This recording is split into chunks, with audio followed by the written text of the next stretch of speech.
beautiful Positano. It's clinging to the hillsides on the southern shore of the Sorrento Peninsula.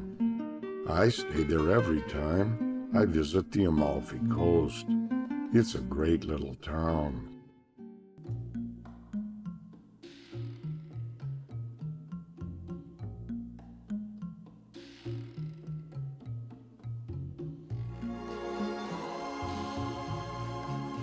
There's a nice beach.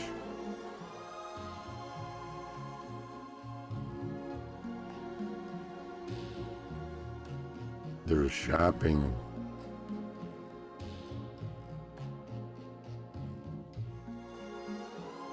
Sleek couture fashions for the gals.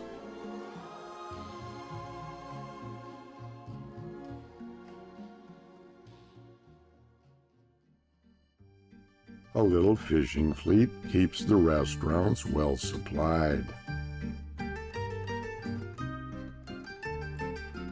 Look at this.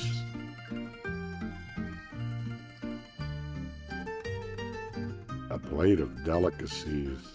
On the left, a lychee, raw marinated anchovy fillets, next to 2 grape leaves covered with 100 baby fish.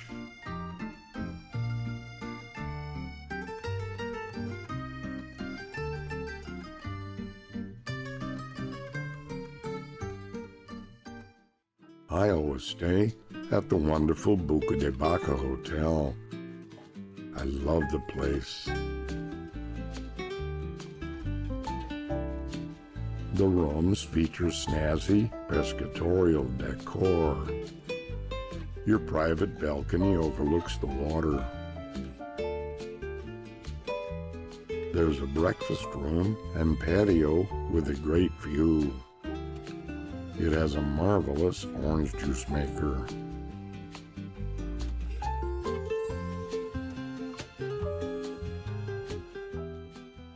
Positano is centrally located for exploring the Amalfi Coast. I don't make a move in any direction without my trusted friend and driver, Giuseppe Caccacci, nicknamed Papi. To the west, you can visit Sorrento, where Papi lives.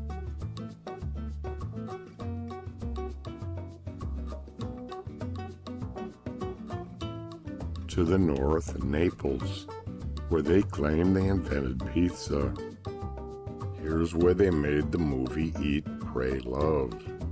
The pizzas are quickly thrown together and drenched in olive oil. But it's a fun place.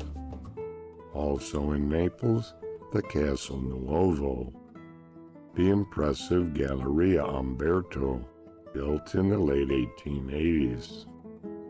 The Archaeological Museum is a must-see. Beautiful mosaics from the ruins of Pompeii.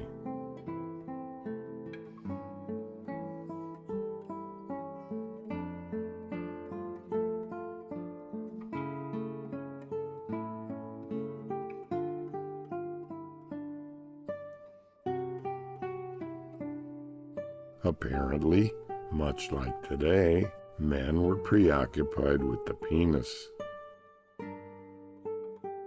and had a fascination with the derriere. Ravaged by a satyr, they were a randy bunch. At noon, on August 24th in the year 79, nearby Mount Vesuvius erupted and buried the little cities of Herculaneum and Pompeii under 20 feet of ash and pumice. Excavations began at the sites in the mid-18th century. Some people managed to escape, but others weren't so lucky.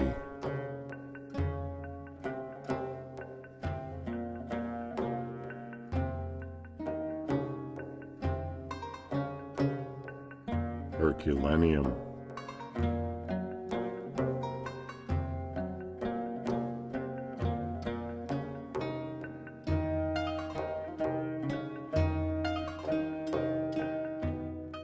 Pompeii.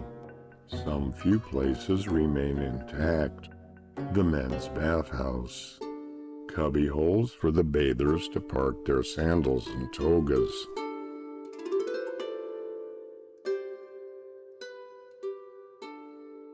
Grinding stones in the bakery oven.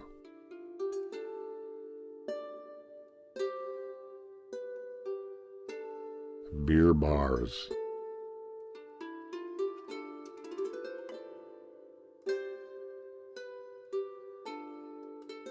Stepping stones to keep feet dry when the streets are flooded. The theater. Small white pebbles inlaid between paving stones help show the way at night.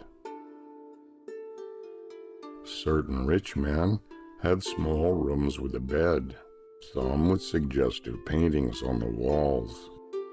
Slaves were allowed to stay there overnight during the woman's fertility cycle, and if things worked out, it could mean new slaves for the owner. Heading east from Positano, you'll take the famous roadway along the coast overlooking the sea. It's a tough drive for tourists. The road is narrow, tunnels. Miss a turn, and it's a long way down. Parking is impossible, but there's always room for us. There's interesting sights along the way.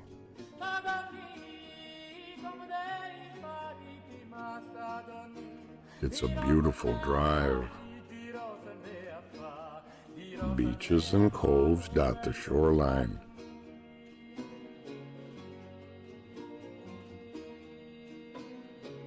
Roadside, there's some fantastic miniature model towns.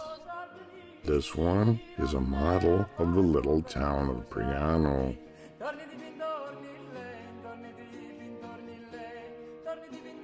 In the foreground, the defensive tower. Over the centuries, 30 towers were built in the area for protection against raiding African pirates. The real one on the coast of Priano. It's 20 kilometers from Positano to Amalfi, the largest town on the coast. The central square. The Domo di Amalfi.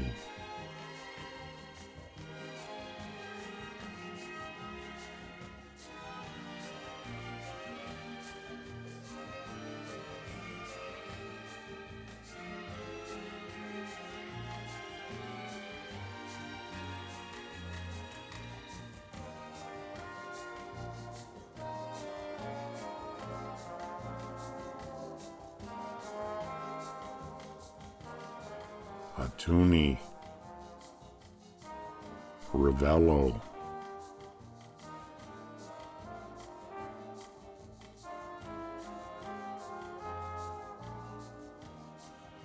Maori.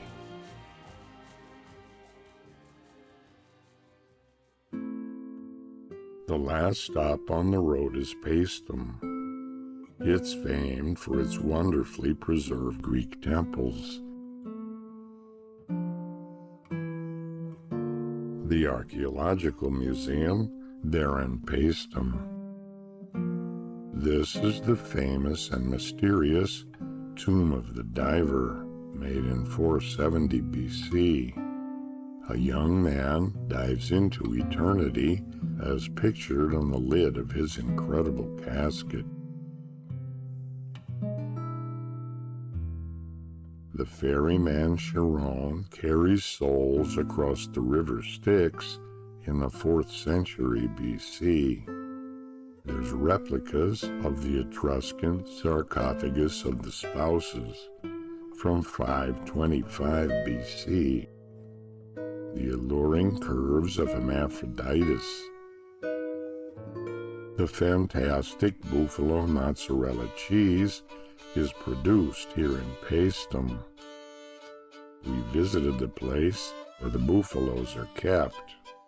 It's hard to believe that the beautiful lily-white cheese is produced from these animals.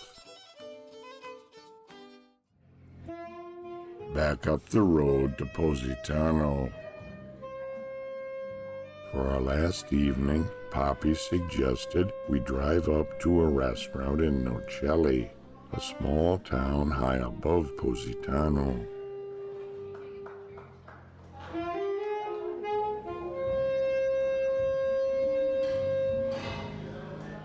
The owner played sax.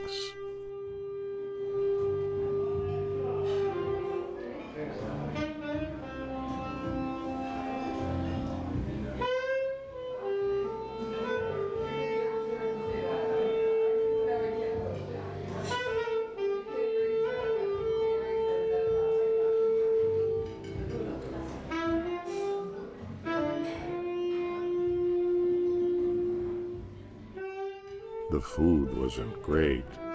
Twilight brought us the most amazing view of the Amalfi Coast you'll ever find. I sure wish I could go back.